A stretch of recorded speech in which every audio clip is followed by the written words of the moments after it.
Welcome dear audience, students and scholars. Here I am Dr. Amjad Ali. In this video we are going to discuss about IS and LM as a theory of aggregate demand. Dear scholars, we have been using the IS and LM model to explain national income in the short run when price level is fixed.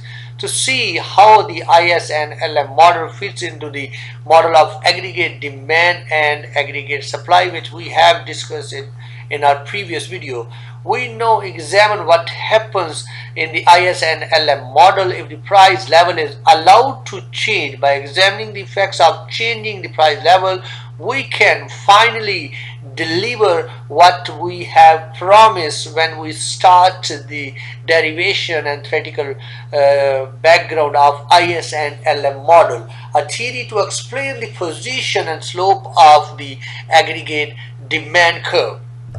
Okay, from the IS and LM model to the aggregate demand curve, in our previous video, recall that the aggregate demand curve describes a relationship between the price level and the level of national income. This relationship was derived from the quantity theory of money that analyzes for a given money supply, a higher price level implies a lower level of income. So an increases in the money supply shift the aggregate demand curve to rightward, and decreases in the money supply shift the aggregate demand curve to the leftward. Okay, to understand the determinants of aggregate demand more fully, we now use the IS and LM model rather than the quantity theory to drive the aggregate demand curve. Okay, first we use the IS and LM model to show why national income falls as the price level rises. That is why the aggregate demand curve is the downward sloping. And second, we examine what causes the aggregate demand curve to shift. To explain why the aggregate demand curve slopes downward, we examine what happens in the IS and LM model when price level changes. So let's see a graphical presentation for that, driving the aggregate demand curve with the IS and LM model. Here we have two panels. The first panel is related to the IS and LM model, and the second panel is related to the aggregate demand curve. So let's discuss the first panel, that the IS and LM model. We have income output Y on x-axis, we have interest rate on y-axis, and we have a downward sloping IS curve, and we have a upward sloping LM curve that is also highlighted the price level in the economy P1, and at this point we have Y1 income and that amount of interest rate in the economy, but we are not showing the interest rate here. So a higher price level shift the LM curve upward, and we have a upward sloping LM curve, that is LMP2, and we know that the intersection of IS and LM curve will decide the equilibrium. This will decreases the national income from Y1 to Y2, and the economy is at equilibrium at this point. We have a higher price level P1 to P2. This will lower the national income from Y1 to Y2. So let's see what happened to the second panel, that is aggregate demand curve. We have income output Y on x-axis, we have price level P on y-axis, and we have that amount of income at this price level.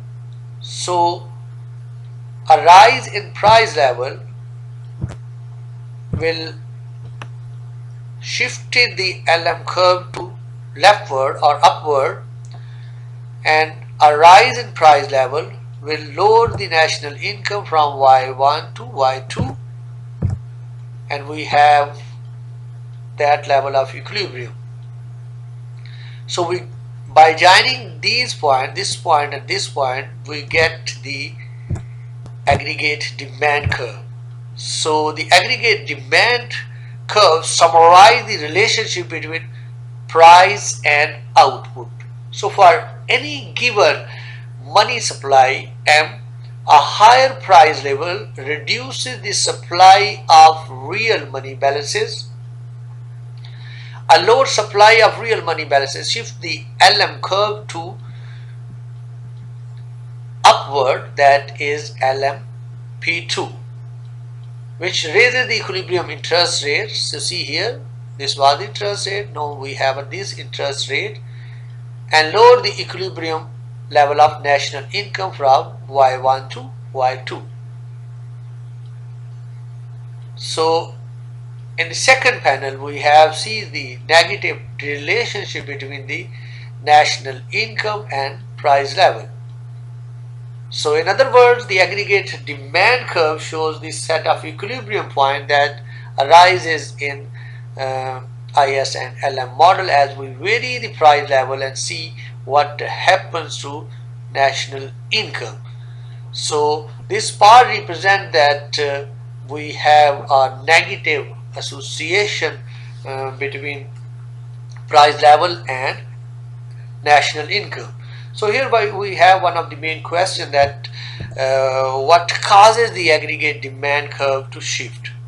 Because the aggregate demand curve summarizes the result from the IS and LM model. Events that shift the IS and LM curve are both for a given price cause the aggregate demand curve to shift. Okay, for instance, an increase in the money supply raises the income in the IS and LM model for any given price level. Okay, it does shift the aggregate demand curve to rightward. So let's see. Here we have two panels. First one is related to the monetary policy and second one is related to the fiscal policy. So let's see a graphical presentation that how monetary and fiscal policy shift the aggregate demand curve. So let's discuss the first expansionary monetary policy. Okay, we have here two panels. The first one is related to the IS and LM model and second one is related to the aggregate demand curve. We have income output Y on x-axis, we have interest rate R on y-axis, we have a downward sloping IS curve and we have a upward sloping LM curve. And we have a fixed price level P and P1 is same price level. And we have national income Y1 with that amount of interest rate. So a monetary expansion shifts the LM curve to rightward or downward. We have a new LM curve with fixed price level. When the expansion in the monetary policy shifted the LM curve to the rightward with fixed price level, we have a rise in national income from Y1 to Y2. So let's see what happened to the second panel, that is aggregate demand curve. We have income output Y on x-axis, we have price level P on y-axis, we have aggregate demand 81 with fixed price level P1, that amount of national income. With expansionary monetary policy we have a shift in LM curve to the rightward, which lower the interest rate. So see here, which we have a lower interest rate with fixed price level. This will shift the aggregate demand curve. We can say that increase aggregate demand curve with fixed price level. So we have increasing aggregate demand curve at any given or constant price level. So aggregate demand curve will shift upward, that we have no aggregate demand curve with a rise in national income from Y1 to Y2. Okay, let's see what happens when we have an expansionary fiscal policy. Here we have also two panels. The first one is related to the IS and LM model and the second one is related to the aggregate demand.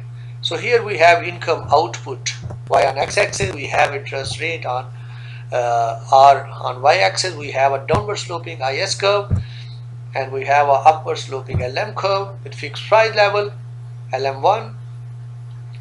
We know that the intersection of IS and LM curve will decide the equilibrium income y1. Okay, a fiscal expansion shift the IS curve to upward, and this IS curve will intersect the LM curve at this point, and we have a rise in national income from y1 to y2. Okay, let's see what happened to the aggregate demand side. We have income output y on x-axis, we have interest rate price level P. On y-axis we have aggregate demand curve and that price level in the economy and that income. So due to the expansionary fiscal policy, we have a shift upward in IS curve with fixed price level that will increase the aggregate demand curve at any given price level, and we have a upward slope in aggregate demand curve, and we have a rise in national income from y1 to y2.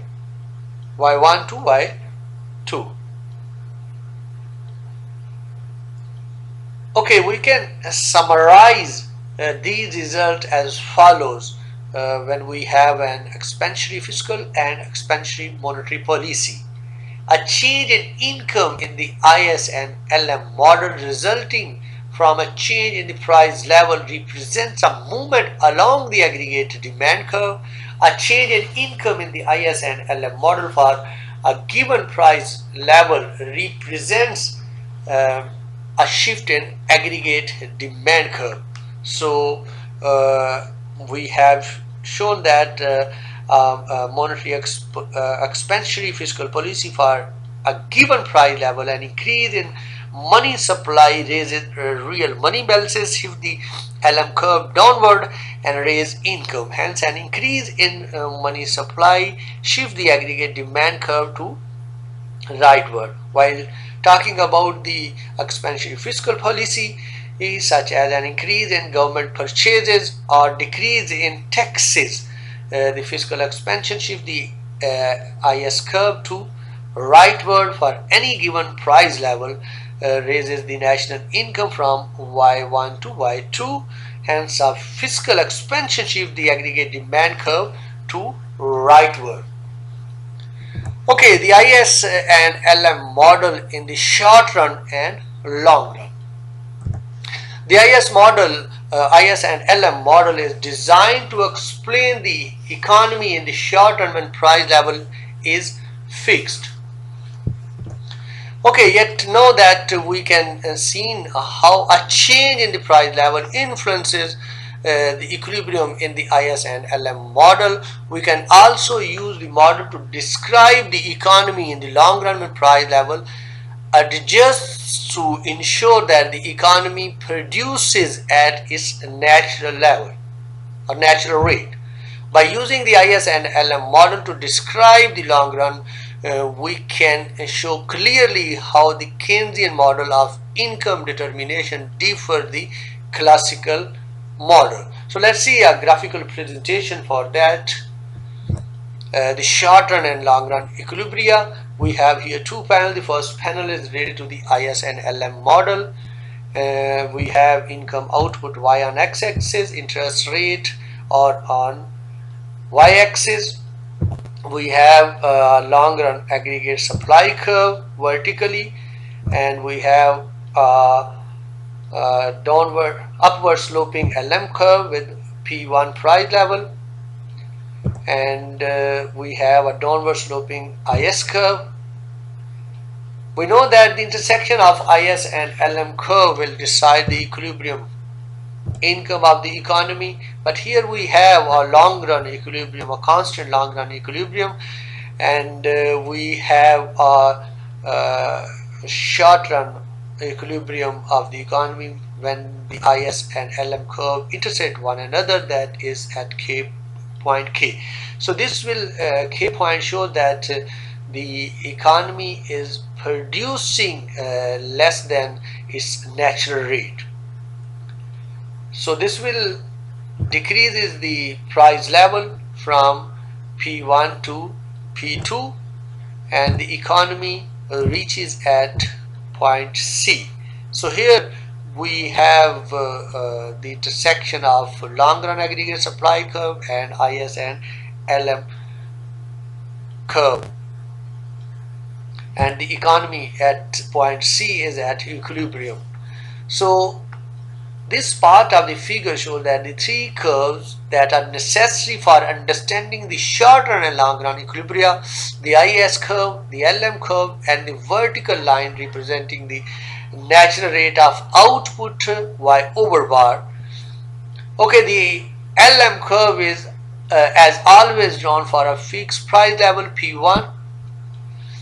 The short run equilibria of the economy is at point K, where the IS curve crosses the LM curve. Notice that in the short run equilibrium, the economy's income is less than its natural level, because in the long run we have that natural level of income.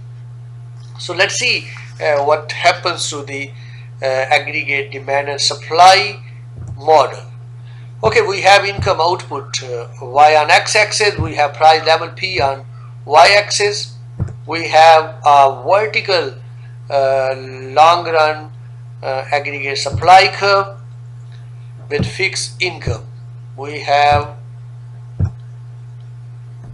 a downward sloping aggregate demand curve, and we have a short run aggregate supply curve with price level P1, and we have the intersection of aggregate supply and aggregate demand curve at point K, and we know that this point is below the equilibrium point because the economy is producing less than its natural level of output. So we have a Y over bar is natural level of output. So the economy moves towards that point, and we have a decrease in prices that will shift the price level from P1 to P2, and we have a short run aggregate supply curve too, and at this point we have equilibrium level at point C. So the panel B of this graph shows that the same situation in the diagram of aggregate demand and aggregate supply curve occurs at price P1. The quantity of output is demanded below the natural level. In other words, at the existing price level there is insufficient demand for goods and services to keep the economy producing at its potential level, that is C part. In these two diagrams we can examine the short run equilibrium at which the economy finds itself and the long run equilibrium towards which the economy gravitates, point K here in both graphs. I've described the short run equilibrium because it assumes that the price level is stuck at P1. So at point P1, eventually the low demand for goods and services causes price to fall from P1 to P2, and the economy moves back from point K to C, in both cases from K to C. The long run equilibrium, the diagram of aggregate demand and aggregate supply, shows that at point C the quantity demanded of goods and services equal the natural level of output. This long run equilibrium is achieved in the IS and LM diagram by a shift in the LM curve. The fall in the price level raises real money balances and therefore shift the LM curve to rightward. So here we have one of the main things that What are the key differences between the Keynesian and the classical approach? The Keynesian assumption represented by a point K here. So here in the point K we present the Keynesian assumption at price level is stuck, fixed. We can say the price level is fixed. Depending on monetary policy, fiscal policy and other determinants of aggregate demand, output may deviate from its natural level. The classical assumption is that the price level is fully flexible. The price level adjusts to ensure that national income is always at its natural level. To make the same point somewhat differently, we can think of the economy as being described by three equations. The two equations are the IS and LM equation. The first equation is Y is equal to consumption plus investment plus government purchases, that is IS equation. And the LM equation, real money balances, is a function of interest rate and output. The IS equation, this IS equation describe the equilibrium in goods market, and the LM equation describe the equilibrium in the money market. These two equations contain three endogenous variables, Y, P and R. To complete the system, we need a third equation. The Keynesian approach completes the model with the assumption of fixed prices. So the Keynesian third equation is P is equal to P1. So this assumption implies that the remaining two variables R and Y must adjust to satisfy the remaining two equations IS and LM. The classical approach completes the model with the assumption that output reaches its natural level, so that the classical third equation is P is equal to P over bar. Y is equal to Y over bar. This assumption implies that the remaining two variables R and P must adjust to satisfy the remaining two equations IS and LM. Thus, the classical approach fixes output and allow the price level to adjust to satisfy the goods and money market equilibrium condition, where the Keynesian approach fixes the price level and let output move to satisfy the equilibrium condition. So here we have one of the main questions, that which assumption is most appropriate. The answer depends on the time horizon, which we have discussed in our previous video. The classical assumption best describe the long run. Here are long run analysis of national income, which we have discussed in our previous videos, and price level is also discussed in our previous videos. Assume that the output equals its natural level. The Keynesian assumption best describes the short run. Therefore, our analysis of economic fluctuations relies on the assumption of a fixed price level.